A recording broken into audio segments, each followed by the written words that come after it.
What's going on, people? Welcome back to AFTV, and in this video we'll be discussing Arsenal's December Player of the Month. So here's how it's going to work. The two of us are going to sit opposite each other, put two players forward each, argue our case a little bit, but we're going to put it to you guys in the comments. Anyone you think we might have forgotten, you let us know, but otherwise all the details will be in the description for how you can vote on your December Player of the Month.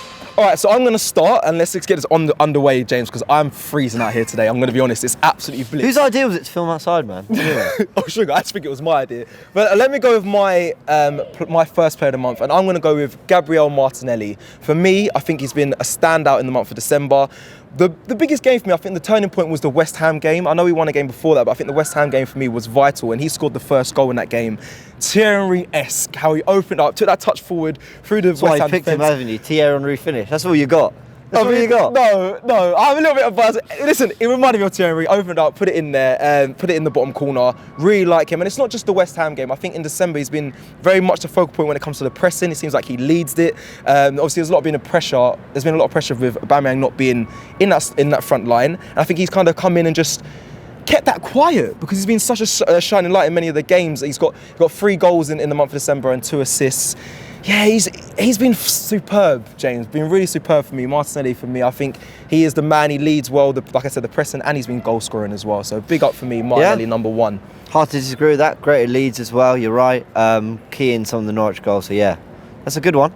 You're gonna top trump me now. That's a good one. What have you got then? I'll go for a player I love and who I really backed when we brought him in the summer, and that's Martin Ødegaard. Hasn't had the best start to the season, or hadn't had the best start to the season. Wasn't poor, just wasn't at the level we knew he'd shown in his first 6 months on the loan. Yeah. But just he's running the show. Even against City, I know we lost, and I know that was January, and it wasn't, it doesn't count for this, but just the positions he picks up and how dangerous he can be because of the intelligence of his movement and positioning. Couple assists against Norwich, that was the game I felt he'd really found his flow.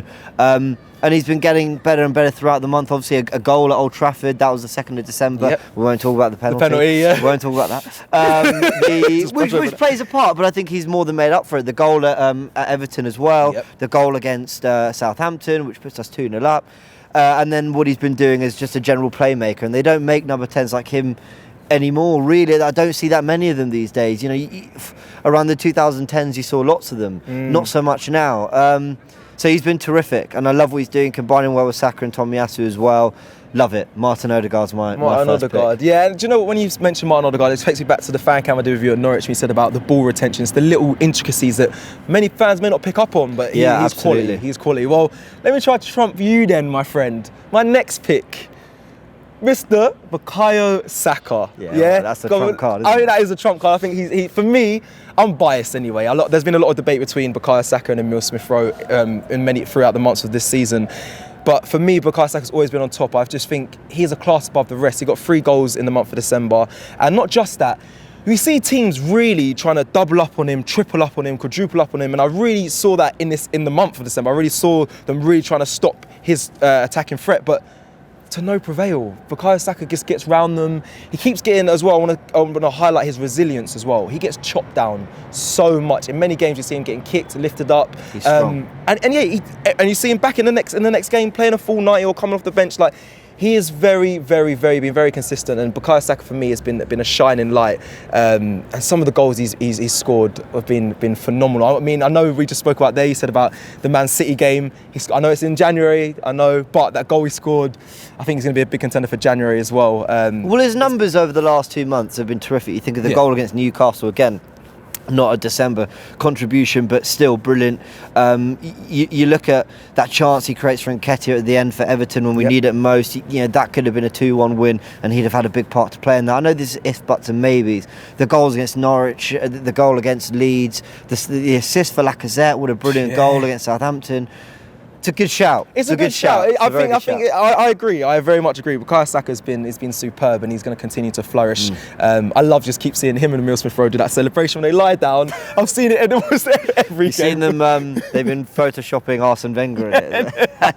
Fans are too good. It's quality. Yeah. All right. Well, let me hear my fourth and final pick. Okay. Can you trump that? I'll be real. I don't know if I can trump it, but I can put out a name that I think definitely deserves mentioning now. If you're seeing Arsenal's nominees online and stuff, they've gone for Lacazette. We've agreed with the other 3. Yep. I'm putting out a bit of a rogue on here. I'm going for Granit Xhaka.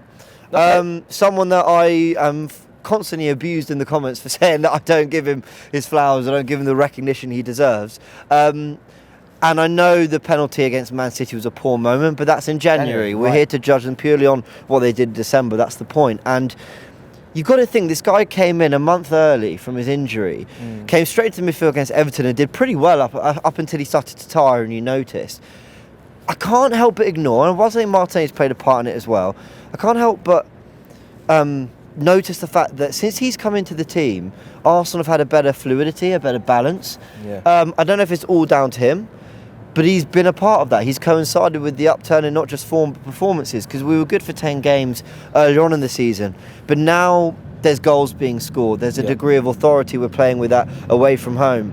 The City game, he was good. I know I'm not judging, but I'm just saying, despite the error, you know, he imposed himself upon De Bruyne, Bernardo Silva and Rodri, and that takes something. I just think the performances have gone up a level massively since he's come into the team, and he's done well. I'm going to agree with you. I was going to quickly speak about as well. We've seen Partey not have the greatest of months as well, and Granit Xhaka is thrived in the month of December. He's got better throughout the month though, Partey, and I think Xhaka coming in has been a part of that. Yeah. I also think, to add a little bit more kind of technicality to it, he's played a slightly more advanced role since he's come back under Arteta. I think that suited him massively.